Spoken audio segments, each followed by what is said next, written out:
បើសិនជាយើងមានល្ហុងទុំមួយផ្លែពិតប្រាកដណាស់យើងប្រកាសជាចិត្តយកតែសាច់វាដែលមានពណ៌ទឹកក្រូចហើយយើងក៏បោះចោលគ្រាប់ល្ហុងត្រូវអត់ខ្ញុំក៏ធ្លាប់ធ្វើបែបនោះដែរទាំងដែលខ្ញុំមិនដែលដឹងថាគ្រាប់ល្ហុងវាមានអត្ថប្រយោជន៍ដូច្នេះសោះយើងអាចចាត់ទុកគ្រាប់ល្ហុងគឺជាសម្រាមដែលយើងចង់ខ្វះវាចោលនៅពេលណាក៏បានប៉ុន្តែបើសិនជាយើងសាកយកមកគិតមើលវិញគឺ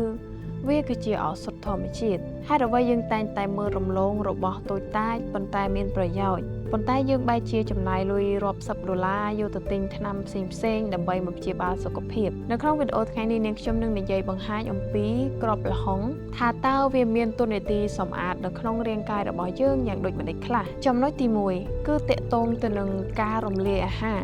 ពិតប្រាកដណាស់នៅក្នុងរាងកាយរបស់យើងគឺប្រព័ន្ធរំលាយអាហារពិតជាសំខាន់ប្រសិនបើយើងមានប្រព័ន្ធរំលាយអាហារល្អពិតប្រាកដណាស់សុខភាពយើងនឹងល្អដើម្បីឲ្យយល់កាន់តែច្បាស់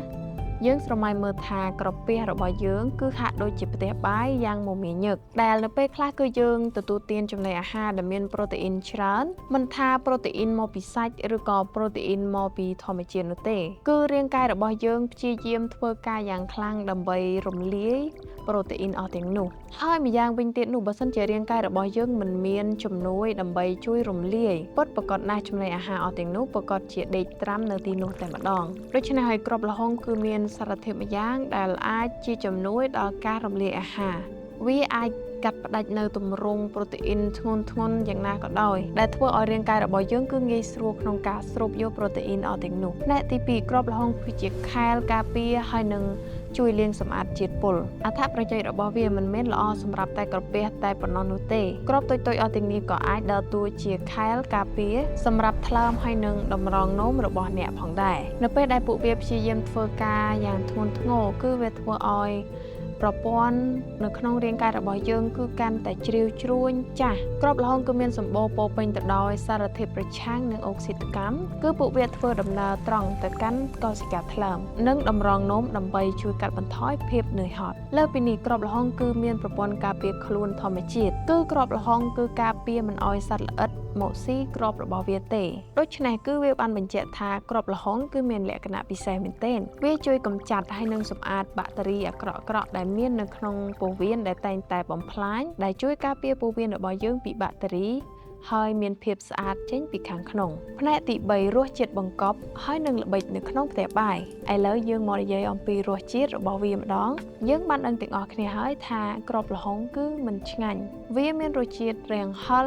ល្វីងដែលធ្វើឲ្យមនុស្សជាច្រើនមិនជួយចិត្តវាទេដូច្នេះហើយបានគេតែងតែបោះវាចោលបន្ទាប់ពីគេពុះល្ហុងដោយសារតែវាមានរសជាតិនិងចំហាយខ្លាំង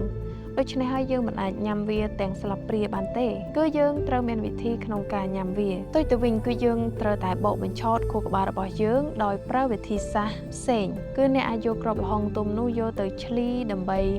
យកអារ៉ុមអិលគៀននឹងចេញបន្តមកទៀតយើងយកវាទៅហាលឲ្យស្ងួតអ្នកទាំងអស់គ្នាអាចចាប់ផ្ដើមបកឬក៏កិនរួចយកទៅដាក់នៅក្នុងក្រឡទុកនៅក្នុងផ្ទះបាយដើម្បីប្រើប្រាស់ជំនួសឲ្យម្រេចគំនិតបែបនេះគឺពិតជាសំចៃដើម្បីសុខភាពរបស់យើងក៏ល្អចំណាយលុយក៏តិចគ្រាប់ល្ហុងគឺជាឱសថហើយក៏ជាគ្រឿងទេសនៅក្នុងផ្ទះបាយម្យ៉ាងវិញទៀតបើសិនជាអ្នកមិនមានពេលក្នុងការហាលវាឲ្យស្ងួតទេអ្នកទាំងអស់គ្នាគ្រាន់តែយកគ្រាប់ល្ហុងទុំស្រស់យកទៅកិនដាក់ជាមួយនឹង smoothie ដូចជាផ្លែឈើផ្សេងៗក៏មានអត្ថប្រយោជន៍ផងដែរគ្រាប់ល្ហុងគឺមានអត្ថប្រយោជន៍ក៏ពិតមែនប៉ុន្តែក៏ត្រូវមានការប្រុងប្រយ័ត្នដែរពីព្រោះគ្រាប់ល្ហុងគឺមានឥទ្ធិពលខ្លាំង